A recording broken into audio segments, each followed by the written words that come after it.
Welcome back to another episode of Harmonious at Lunch, the show that fuels your business success. I'm Brandon Gano, your host and guide through the world of harmonious business growth. Today, we're unlocking powerful strategies with industry experts to help your business thrive. If you're a business owner, entrepreneur, or executive, you are in the right place. Join me and our incredible guests today on the journey to clarity, growth, and success. It is time to revolutionize your approach to business. Let's dive in with another episode of Harmonious at Lunch. Welcome back to some more bite-sized business advice. We got a good one today. Here's the topic. Check this out. How human are you?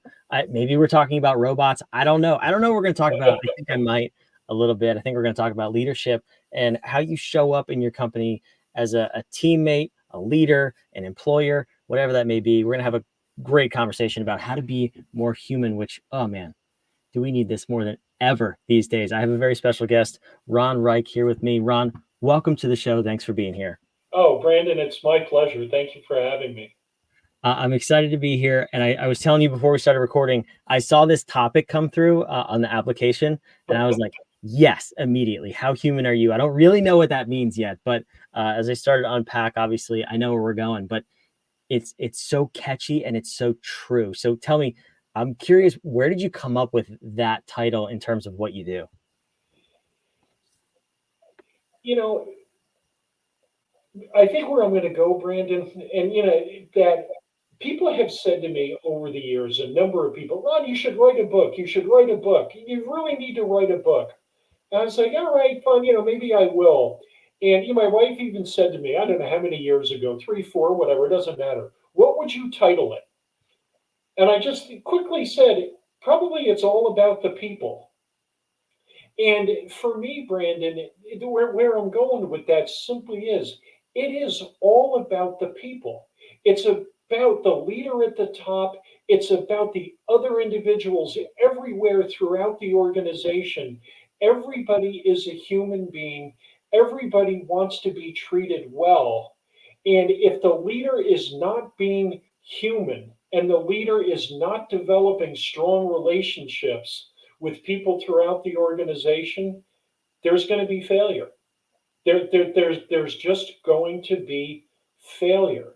And I think the one important thing too, and this is what you and I were chatting about before the show a little bit, when I talk about being human, when I talk about good relationships, I mean the entire gamut, both personally and professionally. A good leader needs to know the people personally. Hey, Brandon, what are you all about? How's your family? What's going on with the dog? How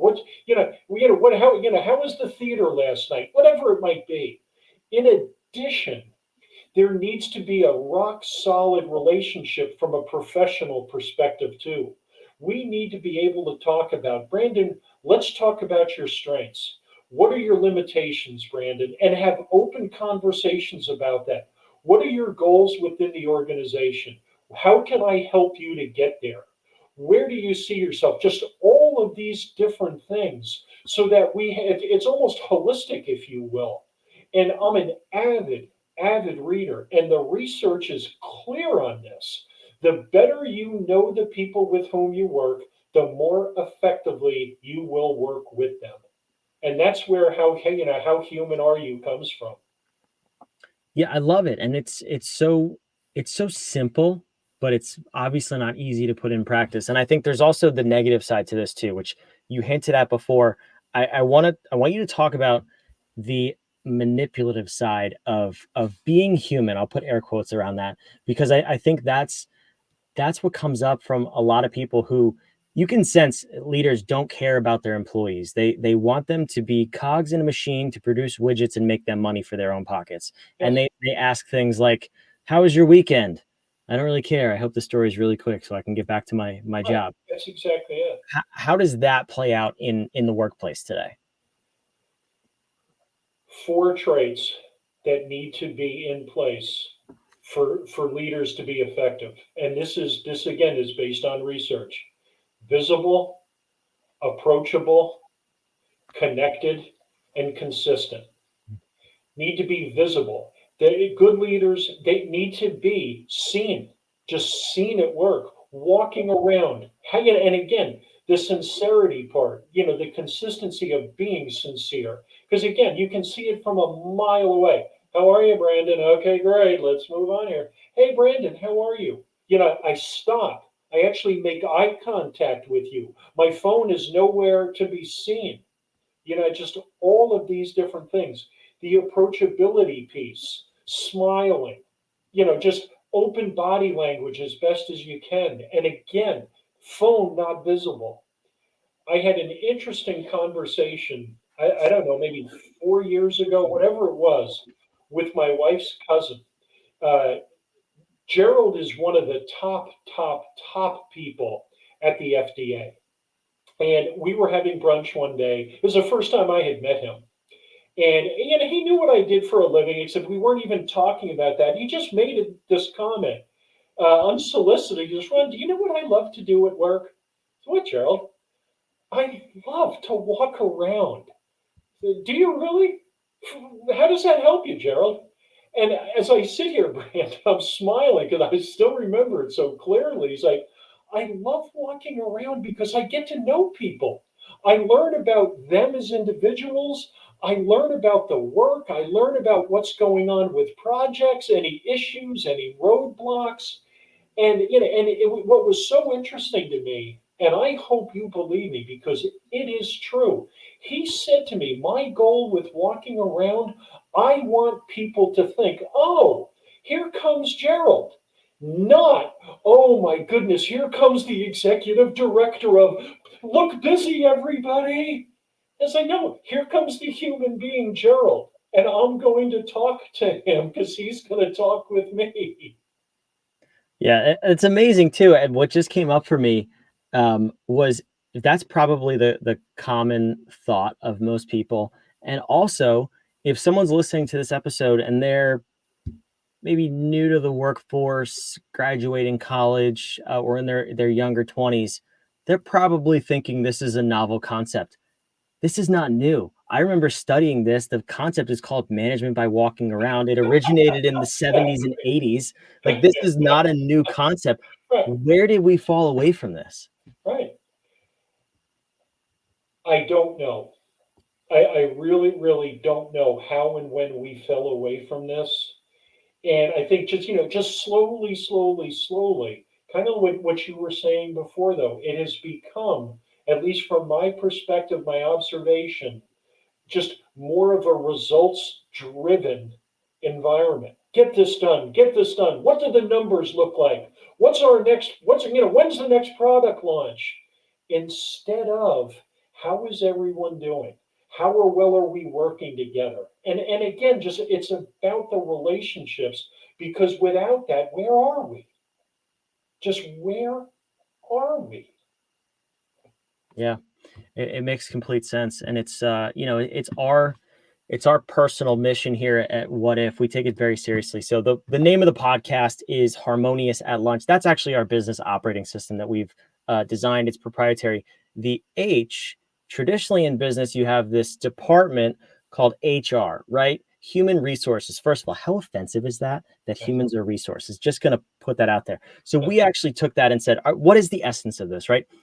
And we call it home.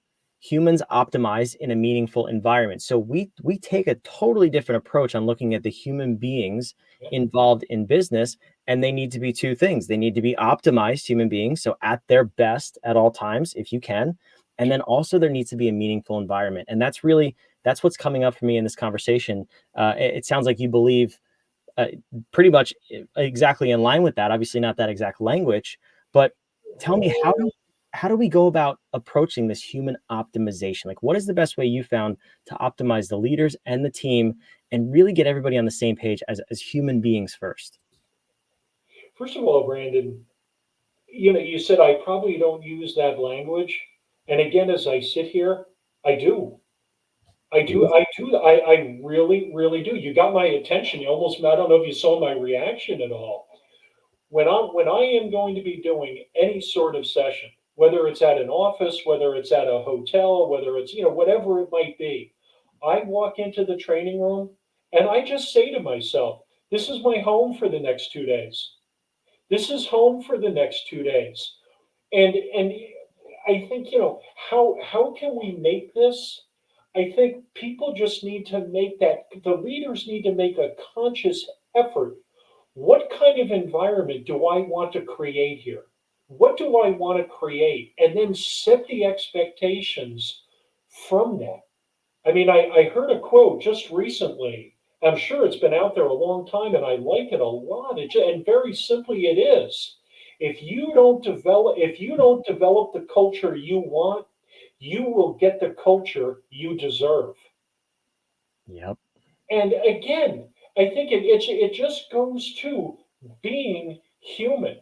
Every single session I do, particularly when I'm working with people who do not know each other well, whether they're from different companies or different departments, whatever it might be, the first thing I do, verbatim, if the icebreaker is, okay, everybody, I'll introduce myself, fine.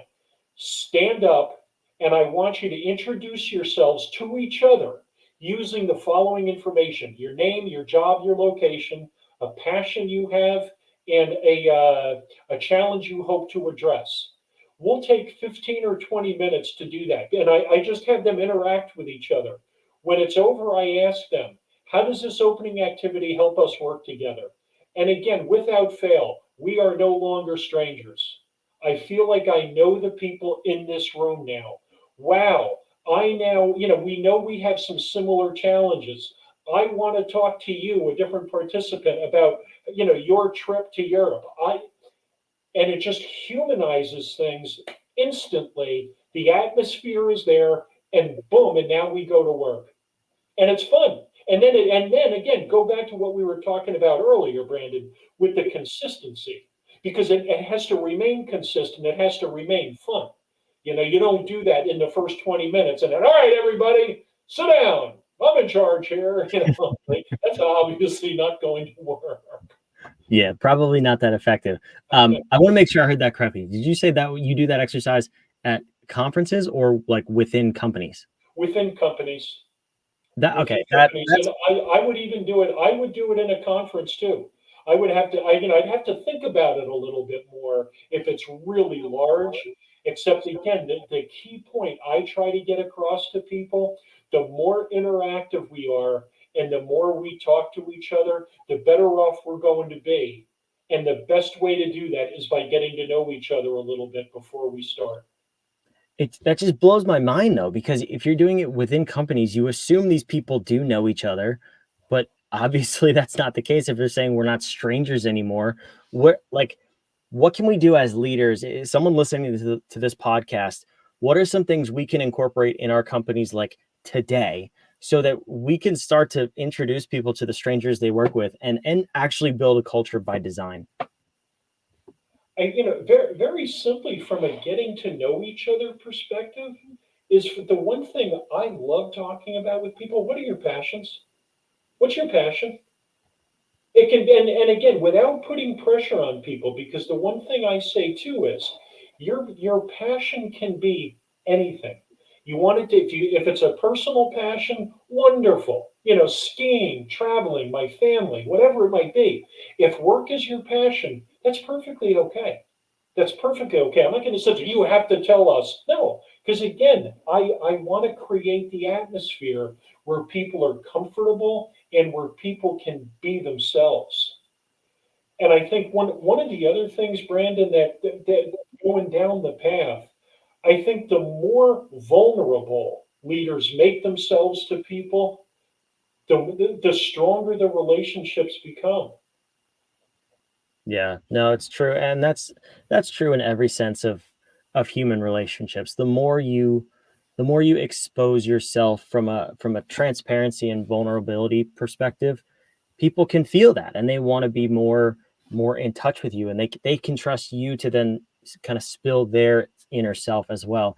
And that just always leads to a better and more powerful relationship. So I'm curious, as you're working with companies, you're working with leaders, um, wh- describe to me the company when you first go in. Like, what does it look like? What's the culture? And then I'm also curious to see the backside and how long that transition takes, because I think a lot of cultures and companies can relate to what you're talking about, where Sure. we just have those surface level work conversations. But what does a true culture by design, a human culture, look like? I got a telephone call probably about 8, 9 months ago from some leaders at a food company here in New Jersey where we live. They said to me, "We need some management development training." Okay, so we're talking for a while, and I said to them, "Yeah, I agree. You do. You do need management development training.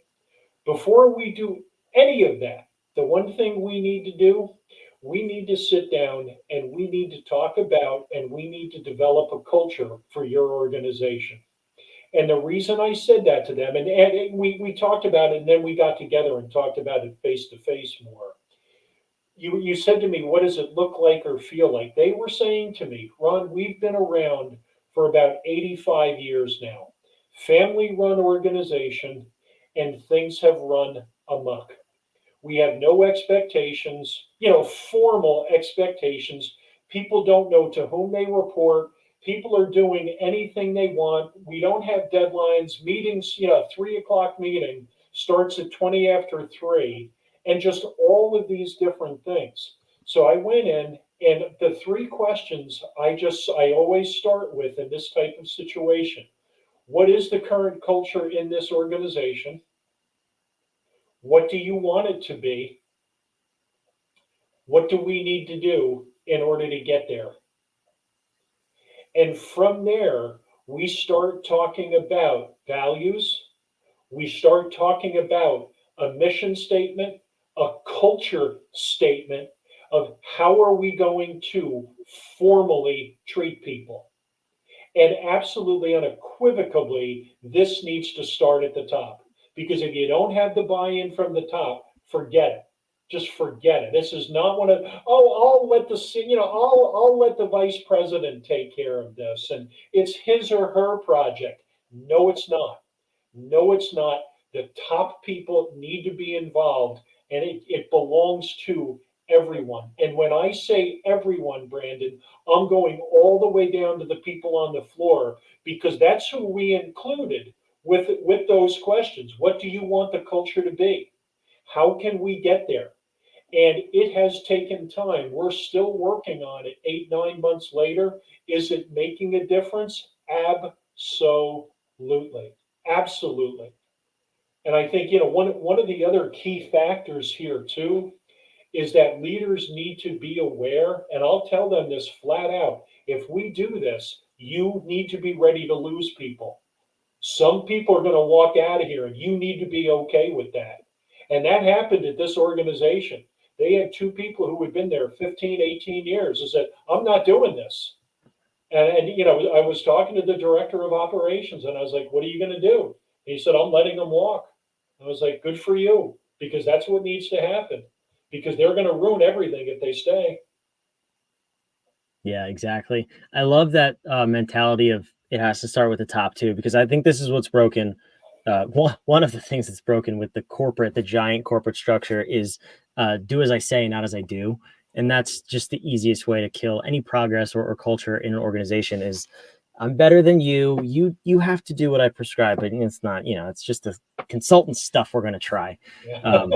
I love that perspective, Ron. So this has been phenomenal. So I want to put this on the screen because Ron's the real deal. I can tell that. If you want to reach out to him, talk to him about leadership and management consulting for your company, I would encourage you to do that. He's on LinkedIn. We'll have that down in the show notes below, the link to his page and everything. But Ron, I always like to end these episodes with a question. And you're probably thinking like, hey, where wasn't this whole thing questions? Yes. It's a question from you, though. We believe at What If powerful questions get powerful answers. And that's what I'd love to leave the listener with is just what is that question that they should be asking themselves that they could think about for the rest of today, the rest of the week, that's going to get them that powerful answer in terms of being more human, up-leveling their culture and their company. What would you say, what would you want the listener to think about after this episode? The one question would be, how well do you know yourself? Mm. And I'll follow it up with, I've been a New York Giant season ticket holder for many, many years now. We were at a tailgate a number of years ago. Peter, one of the people within our group, is the chief financial officer for a technology company in Manhattan. He came up to me, hey, Mr. Leadership Development Man, give me the one tip. What's the one tip that would make me the best leader possible? Peter, let me think about it, and I'll get back to you. I went back to him a little while later, and that's what I told him. I said, Peter, if you're going to limit me to one tip, get to know yourself extraordinarily well. Because the better you know yourself, the more human you're going to be to the other people with whom you work and interact. You need to know, what are your strengths? What are your limitations? What are your goals? What triggers you? What are you passionate about? When you know that about yourself, it makes you more open. It's just going to make it easier for everybody when you know yourself really, really well. That's incredible. What a beautiful question, and also piece of advice there. This has been a great episode. I'm so glad you were here. I'm terribly sorry to hear that you're a Giants fan, but this has been a great episode. I'm kidding. Obviously, I'm from Jersey as well. So it was great to have you here, though, Ron. I really appreciate it. Brandon, it's been my pleasure. Thank you.